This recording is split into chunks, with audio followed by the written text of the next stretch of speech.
Hi hello! అందరూ ఎలా ఉన్నారు? ఏం చేస్తున్నారండి? నేను ఈరోజు కోడిగుడ్లు పులుసు తయారు చేస్తానండి. ఇది పాతకాలపు వంట అండి. కానీ చాలా కమ్మగా ఉంటదండి ఈ పులుసు. నెక్స్ట్ దీనికోసం ఉల్లిపాయలు చాలా చిన్న చిన్న ముక్కలు కట్ చేసుకోవాలి. పచ్చిమిర్చి, ఇంకా చింతపండు నానబెట్టుకోవాలి. ఎగ్స్ కూడా ఉడకపెట్టి పెట్టుకోవాలండి. తర్వాత చూపిస్తున్న విధంగా ఆయిల్ వేడెక్కిన తర్వాత వెల్లుల్లి ఇంకా మెంతులు కంపల్సరీ వేసుకోవాలి. ఆవాలు, జీలకర్ర, ఎండుమిర్చి, కరివేపాకు, పచ్చిమిర్చి వేసుకొని కొంచెం బాగా వేగాలండి పోపు. చిన్న చిన్నగా కట్ చేసుకున్న ఉల్లిపాయలు కూడా వేసేయాలి.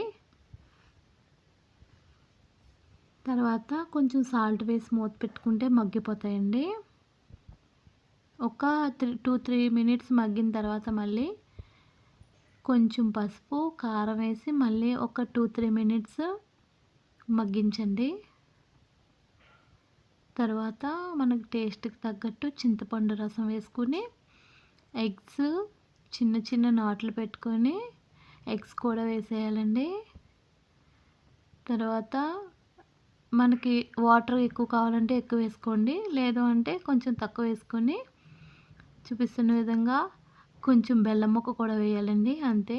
టేస్టీ ఎగ్ పులుసు చాలా టేస్టీగా ఉంటుందండి. ఓకే అండి. Take care. బాయ్ బాయ్ అండి.